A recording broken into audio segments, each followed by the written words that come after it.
नमस्कार विद्यार्थियों, एमए उत्तरार्ध हिंदी प्रथम प्रश्न पत्र की कक्षा में आपका स्वागत है।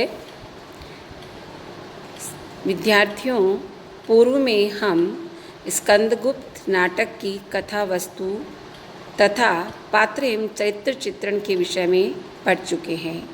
इसी क्रम में आज हम स्कंदगुप्त नाटक में कथोपकथन अथवा संवाद पर चर्चा करेंगे। तो आइए देखते हैं।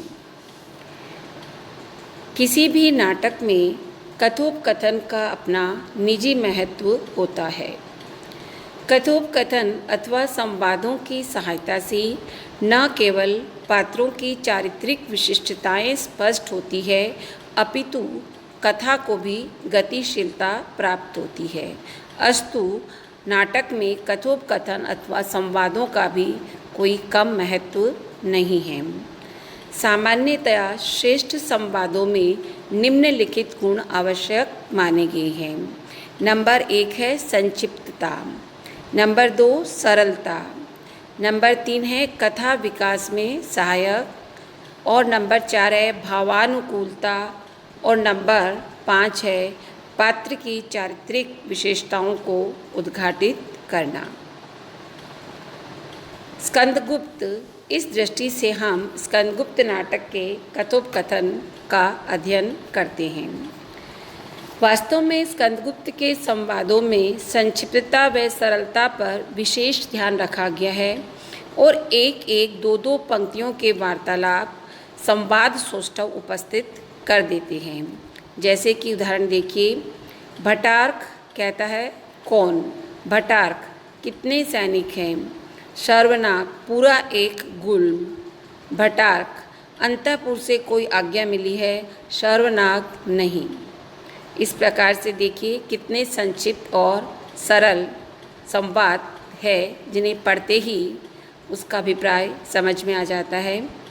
स्कंदगुप्त के संवाद कथानक को गति प्रदान करने में भी सहायक सिद्ध हुए हैं और इस प्रकार के कथोपकथन नाटक की कथा तथा सामान्य गतिविधि का परिचय देने के साथ साथ कहीं कहीं विगत एवं भावी घटनाओं की जानकारी भी कराते हैं।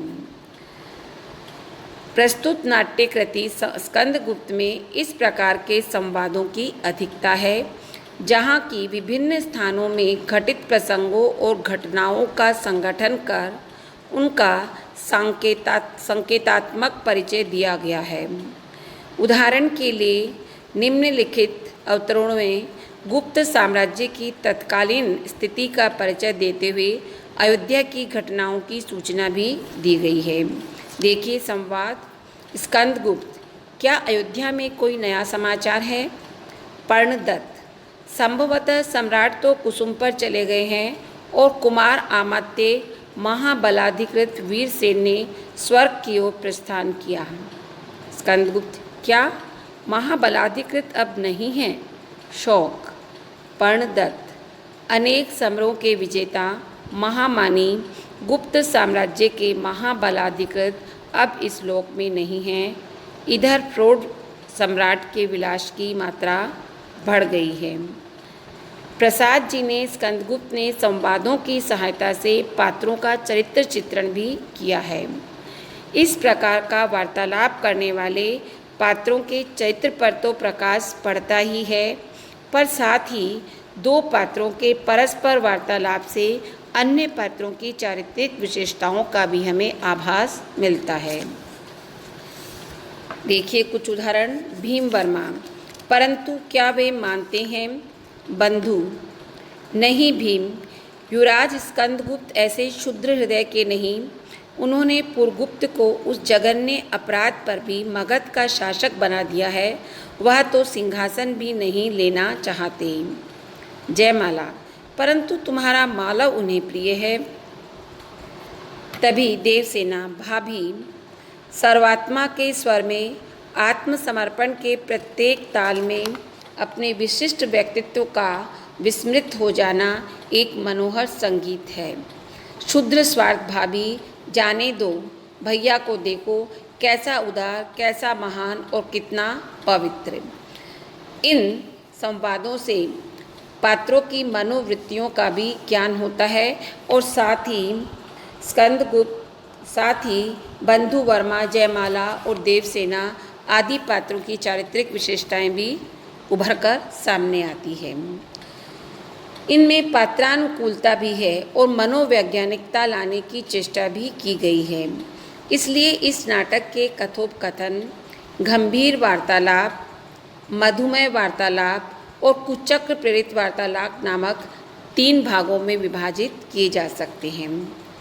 गंभीर वार्तालाप के अंतर्गत दार्शनिक विचारों को प्रधानता दी गई है और इन प्रसंगों में चिंतन की मुखरता दृष्टिगोचर होती है। जैसे उदाहरण देखिए, धातुसेन ब्राह्मण क्यों महान है? इसलिए कि वह त्याग और क्षमा की मूर्ति है। क्षमा के बल पर बड़े बड़े सम्राट उनके आश्रमों के निकट निशस्त्र होकर जाते थे और वे तपस्वी ऋतु और अमृत वृत्ति से जीवन निर्वाह करते हुए सायं प्रातः अग्निशाला में भगवान से प्रार्थना करते थे। सर्वे अपि सुखिनः सन्तु, सर्वे सन्तु निरामयः। आप लोग उन्हीं ब्राह्मणों की संतान हैं जिन्होंने अनेक यज्ञों को एक बार ही बंद कर दिया था। उनका धर्म समयानुकूल परिवर्तन को स्वीकार करता है, क्योंकि मानव बुद्धि ज्ञान का जो वेदों के द्वारा हमें मिला है प्रसार करेगी, उसके विकास के साथ बढ़ेगी और यही धर्म की श्रेष्ठता है। तो देखिए, इस संवाद में, गंभीर वार्तालाप में किस प्रकार से एक चिंतन मुखरित हुआ है। इसी प्रकार से मधुमेह वार्तालाप मुख्यतः यौवन और प्रेम भाव से संबंध रखती हैं, परंतु स्कंदगुप्त में इस प्रकार के वार्तालाप अधिक नहीं हैं। देवसेना और विजया तथा स्कंद और देवसेना के मध्य वार्तालाप के समय मधुमेह संवादों की योजना हुई है। यहाँ एक उदाहरण दिया जाता है। विजया, तो राजकुमारी मैं कह दूँ? देवसेना, हाँ हाँ, तुम्हें कहना ही होगा। विजया, मुझे तो आज तक किसी को देखकर हारना नहीं। हाँ, एक युवराज के सामने मन ढीला हुआ, परंतु मैं उसे राजकीय प्रभाव भी कहकर टाल दे सकती हूँ। देवसेना, नहीं विजया, वह टालने से, बहला देने से नहीं हो सकता। तुम भाग्यवती हो। देखो, यदि वह स्वयं तुम्हारे हाथ लगे। इसी प्रकार के संवाद स्कंदगुप्त और देवसेना के मध्य भी हुए हैं, जब अंत में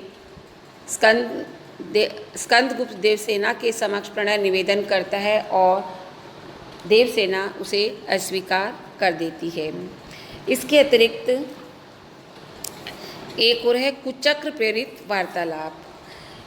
कुचक्र प्रेरित वार्तालाप अवश्य स्कंदगुप्त में पर्याप्त मात्रा में है और इसमें पात्रों ने निरंतर नूतन दुर्भी संधियों की चर्चा की है। अनंत देवी, भटार्क, विजया, प्रपंच बुद्धि आदि के कथन इसी प्रकार के हैं। जैसे उदाहरण देखिए, प्रपंच बुद्धि, शुभ्रे प्रजा पारिमता स्वरूपा तारा तुम्हारी रक्षा करे। क्या तुम सद्धर्म सेवा के लिए कुछ उत्सर्ग कर सकोगी? तुम्हारे मनोरथ पूर्ण होने में विघ्न एवं विलंब है, इसलिए तुम्हें अवश्य धर्माचरण करना होगा। विजया कहती है, आर्य मेरा भी एक स्वार्थ है। प्रपंच, क्या? विजया, राजकुमारी देवसेना का अंत। प्रपंच, और मुझे उग्र तारा की साधना के लिए महाशमशान में एक राजबलि चाहिए। भटार्क, यह तो अच्छा सुयोग है। विजया, उसे शमशान तक ले आना तो मेरा काम है, आगे मैं कुछ न कर सकूंगी। प्रपंच, सब हो जाएगा, उग्र तारा की कृपा से सब कुछ सुसंपन्न होगा। तो देखिए, इन संवादों में कुचक्र की कैसी बू आ रही है। यद्यपि स्कंदगुप्त वीर रस प्रधान है, पर संवादों में कहीं कहीं हास्य की भी सुंदर अभिव्यंजना हुई है। मुद्गल की उक्तियों में गंभीर हास्य ही झलकता है। साथ ही कथोपकथन पात्र विशेष की मानसिक स्थिति को स्पष्ट करने में भी सफल रहे हैं और इस प्रकार के संवाद प्रायः स्वगत कथन ही है। स्वगत कथन से मतलब अपने आप से ही बोलना। इन स्वगत कथनों से पात्रों की चारित्रिक विशिष्टताएं भी स्पष्ट हो जाती है और अंतर्द्वंद प्रधान नाटकों में इनकी प्रचुरता सर्वथा स्वाभाविक ही जान पड़ती है। परंतु स्वगत कथनों का आधार दीर्घ हो जाने से वह एक व्याख्यान या लेक्चर से प्रतीत होती हैं। स्कंदगुप्त में कई स्थलों पर 20 से 25 पंक्तियों तक के स्वगत कथन हैं। उनसे भले ही पात्र की चारित्रिक विशेषताएं प्रकट होती हो, परंतु व्यवहारिक दृष्टि से वे नाटक की रोचकता और अभिनेता में बाधक ही है। जैसे यह संवाद देखिए जो इतना लंबा हो गया है कि श्रोताओं या पाठकों को बोझिल लगने लगता है। जैसे इस साम्राज्य का बोध किसके लिए? हृदय में अशांति, राज्य में अशांति, परिवार में अशांति, केवल मेरे अस्तित्व से मालूम होता है कि सबकी विश्व भर की शांति रजनी में मैं ही धूमकेतु हूँ। यदि मैं न होता तो ये संसार अपनी स्वाभाविक गति से आनंद से चला करता, परंतु मेरा तो निज का कोई स्वार्थ नहीं। हृदय का एक एक कोना छान डाला, कहीं भी कालना की व्यत्यय नहीं, बलवती आशा की आंधी नहीं चल रही है। केवल गुप्त साम्राज्य के वंशधर होने की दयनीय दशा ने मुझे इस रहस्यपूर्ण क्रियाकलाप में संलग्न रखा है। कोई भी मेरे अंतःकरण का प्रालिंगन करके न रो सकता है और न हंस सकता है। तब भी विजया, ओहो, उसे स्मरण करके क्या होगा जिसे हम सुख सरवरी की संध्या तारा के समान देखते, वह उल्का पिंड होकर दिगंत दाह करना चाहती है। विजया, तूने यह क्या किया? इस प्रकार से हम देखते हैं कि यह स्वगत कथन स्कंदगुप्त का है और यह इतना अधिक लंबा हो गया है कि भले ही से उसकी स्कंदगुप्त की चारित्रिक विशेषता, उसके अंतर्बंध का पता चलता हो, परंतु पाठकों को यह अत्यधिक बोझिल और नीरस लगने लगता है। यद्यपि नाटककार ने छोटे छोटे सरल एवं लघु संवादों की योजना पर ही अधिक ध्यान दिया है, लेकिन स्कंदगुप्त में कहीं कहीं लंबे कथोपकथन भी प्रयुक्त हुए हैं।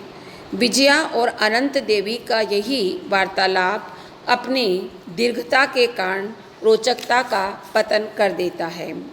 इसी प्रकार कहीं कहीं संवादों में अलंकारिकता सी आ गई है तथा ऐसा जान पड़ता है कि मानो हम नाटक नहीं बल्कि गद्य काव्य पढ़ रहे हो। जैसे उदाहरण देखिए, तो सब गया, मेरी कल्पना के सुंदर स्वप्नों का प्रभात हो रहा है।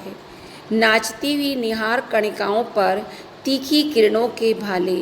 ओह, सोचा था कि देवता जाएंगे, एक बार आर्यावर्त में गौरव का सूर्य चमकेगा और पुण्य कर्मों से समस्त पाप पंख धो जाएंगे। हिमालय से निकली हुई सप्त सिंधु तथा गंगा यमुना की घाटियाँ किसी सद्गृहस्थ के किसी स्वच्छ एवं पवित्र आंगन सी भूखी जाति के निर्वासित प्राणियों को अन्न दान देकर संतुष्ट करेगी और आर्य जाति अपने दृष्ट सबल हाथों में शस्त्र ग्रहण करके पुण्य का पुरस्कार और पाप का तिरस्कार करती हुई अचल हिमालय की भांति सिर ऊंचा किए विश्व को सदाचरण के लिए सावधान करती रहेगी। आलस्य सिंधु शेष पर्यंकशायी हो जाएंगे, सिंधु में हलचल होगी, रत्नाकर से रत्न राशियाँ आर्यावर्त की बेला भूमि पर निछावर होगी। उद्बोधन के गीत गाए, हृदय के उद्गार सुनाए, परंतु पासा पलट कर भी ना पलटा। देखिए, इतने लंबे और अलंकारिक संवाद को देखकर ऐसा जान पड़ता है जैसे हम गद्य नहीं, नाटक नहीं बल्कि गद्य कविता पढ़ रहे हैं। इसी प्रकार कहीं कहीं नाटक में कविताओं का भी निसंकोच प्रयोग किया गया है, जो फारसी थिएट्रिकल कंपनियों के ढंग से कुछ कुछ पद्यात्मक भी है। उदाहरण के लिए स्त्रियां, हे नाथ हमारे निर्बलों के बल कहाँ हो, हमारे दीन के संबल कहाँ हो। फिर पुरुष गाते हैं, नहीं हो नाम ही बस नाम है क्या, सुना केवल यहाँ हो या वहाँ हो।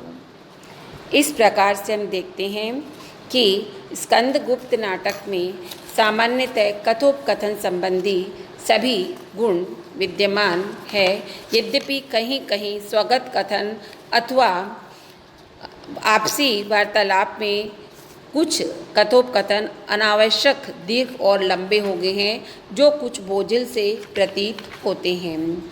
परंतु इन कतिपय सामान्य त्रुटियों के अतिरिक्त स्कंदगुप्त के संवाद जो है वो सार्थक, सजीव, भावानुकूल, पात्रानुकूल एवं व्यवहारानुकूल है। और इतना ही नहीं, प्रसाद जी की अन्य नाट्य कृतियों की अपेक्षा उनके स्कंदगुप्त के संवाद जो है वो अधिक उत्कृष्ट, सजीव बन पड़े हैं। धन्यवाद।